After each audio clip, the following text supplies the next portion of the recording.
On the Radio is brought to you by Zurich Insurance, the perfect place to catch up with all things Melbourne.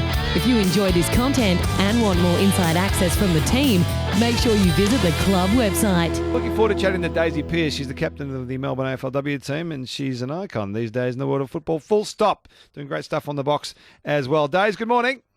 G'day, Half. How's it going? It's going very well, thanks. Very well again. Was there any doubt that you were going to be reappointed as captain of the D's, Daisy? Do you have thoughts and fears about this?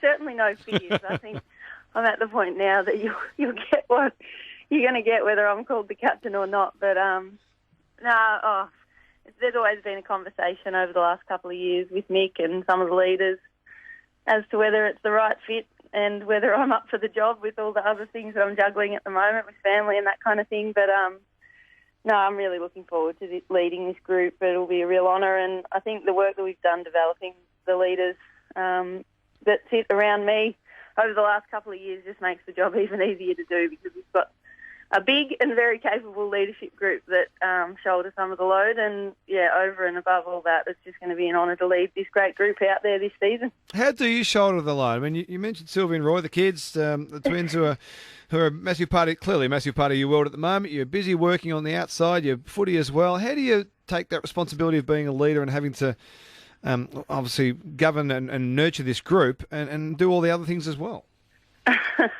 Not well at times. With a great deal of help from Ben, my partner, and both our mums, who are awesome in helping us at home. But, in terms of the footy thing, I guess my leadership's evolved in that sense, as has the leadership within our team. I think probably in the first few seasons, I would have viewed leadership as needing to really have a really close relationship with every single player in the team and be able to have a finger on the pulse of what's happening with our entire squad. And whilst I love them all and I'd like to say that I know them all pretty well, I can also rely on, Karen Paxman, Tyler Hanks, Lily Mithen, Kate Hall, Maddie Gay, Libby Birch, all these other girls in our leadership group who get to those players, and I kind of focus my attention on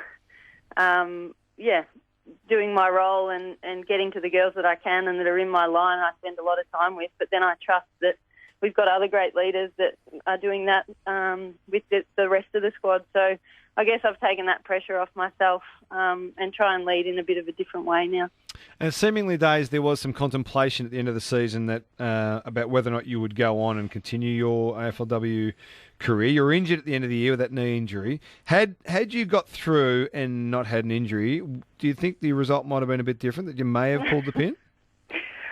Oh, there's too many unknowns in that. But, yeah, maybe if you get through and you win one and all of that, who knows? I might have had a different feeling. But, no, I was left with an ongoing desire to just keep wanting to improve this never-ending quest to master footy. You know what it's like, Half. It's kind of, every season you end with things that itches that haven't been scratched and things you still want to work on. So that was kind of what was still lingering at the end of the year, and I just wanted to play, and then I just had to get it through the boss at home to make sure we could go again. But no, and I think, given we were close, we made a prelim last year and had a great season, but ended on a really disappointing note with the way we performed over in Adelaide. It feels like we're around the mark and we'll only get better. So hopefully things go to plan this year and we have a really good season. But no, I just love the environment as well. I think I don't want to let go of the opportunity we've got to play at an elite sport environment, and footy clubs in particular. It's pretty special, and I just wasn't ready to pass that up. You're not the only one to disappoint in a final in Adelaide, Days. It's all right. It can happen. Hey, Daisy, you'll still play to your 40. They're not going to be able to stop you from playing. I don't know about that. I do admire. There's a Cora Staunton, I think, is probably the oldest one getting around these days, isn't she, Half? Yep. It's amazing that she was, after an entire Gaelic career over in Ireland, she's still running around for the Giants. I don't know how she does it. I'm interested, Daisy, when you sort of go into the new season, which isn't too far away, are you a better player now than you were when you were the dominant player 5 or 6 years ago when there weren't as many good players around? Yeah, I'd definitely say so, and I don't think that's unique to me. I think it's just because we've now had 6 years in a elite environment with the resources that we do. So, yeah, it's funny. People always ask about, how's your body after kids and now that you're getting older and all of that. But I'd say I'm a better athlete now than I've ever been because of the exposure I've now had to the elite environment over a period of time. And, yeah, I'd say the same about my footy, but the trouble is the entire competition's improved out of sight as well. So probably still slid down the rankings a little bit in everyone's minds, but I know that my footy's improving every week that I go into the club because, even though I was an experienced player coming into AFL Women's and all of that, I was still coming off a pretty low base given where women's footy had come from, being very grassroots at that point. So, yeah, my footy improves every year, and that's part of what I love is just that improvement and competitiveness, and it's why I think most of us play. So, yeah.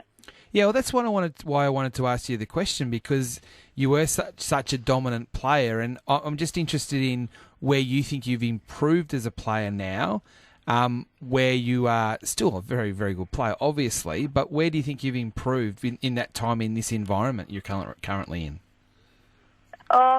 Definitely game understanding and knowledge. I mean, coming into AFLW, I've probably only seen myself play footy on a tape, maybe 2 or 3 times.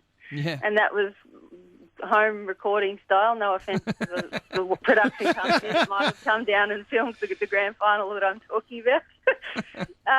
But, yeah, so you just hadn't had the opportunity to analyse yourself. And I remember in the first few years, you'd think you'd had a good game and you'd come off and run really well, and you'd watch the game and think, is that me? Did I do it? I'm walking.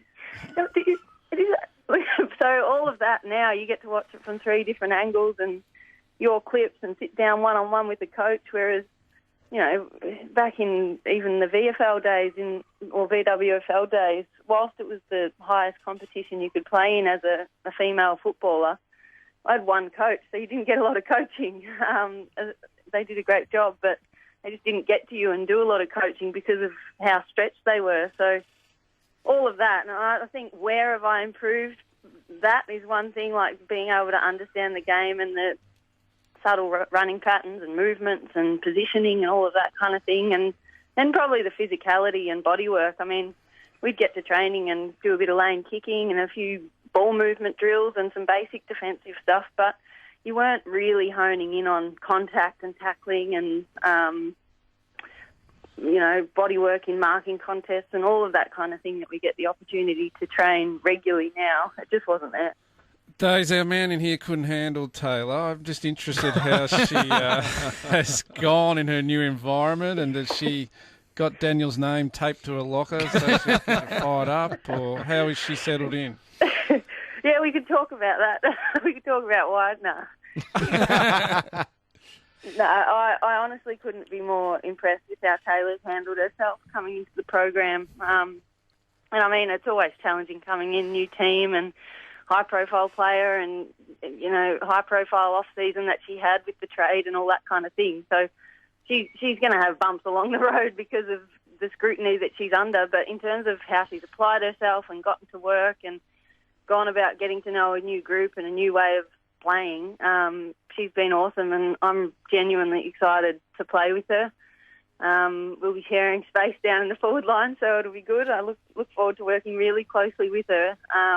And, yeah, I just couldn't be more impressed. She's an incredible athlete. The amount of times you stand next to her and hear her kick a football, how sweet it sounds, it's just unbelievable. And then, yeah, she's really gone to work on applying herself really consistently with the times where she doesn't have the ball, that kind of thing. So I'm really excited about what she's going to bring to our squad. I'm sure there'll be plenty of people watching Scotland, see how she goes in the team of the red and the blue. Of course, premiers and the men's, they'll be looking to make sure it happens with the women's competition as well. Dave, do you know when who we're playing in round 1? You got any idea what's going on with the fixture? No idea, do you? Right, Do you get any extra? Still nothing. No, I've got nothing for you, Dave. I think it'll come end of November, and I've had family members roll their eyes at that, but for the last couple of years that we've had, I mean, any fixture will be a luxury, so it's exciting. I mean, it's exciting that hopefully it all resumes to normal, because you know what it's been like over the last couple of years, kind of operating week to week and not having family be able to come and all of that. So to get any fixture anytime soon will be a big win.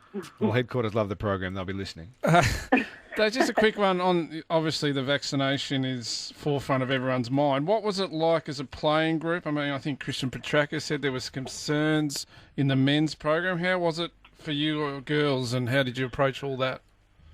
Well, to be honest, it sort of, kind of just went unsaid, and I didn't keep across who was getting what and how many jabs everyone's had, but I know our squad is up and running and training and doing so alongside the vaccine regulations. So it seems like in our program it hasn't been a problem.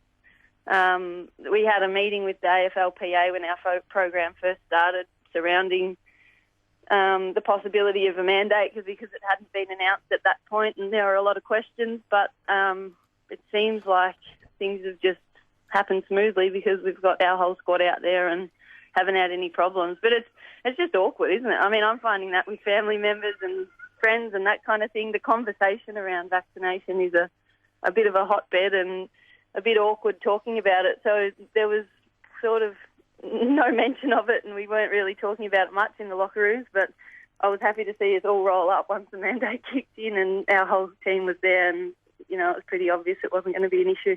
And they'll be a force, Scotty. They'll be a force, that team, in 2022. Your only threat. In the AFLW. Don't you worry about that, the Mighty D's. And we look forward to seeing you out there, Days, with a healthy knee and a healthy list for Demons fans. Go get them in 2022.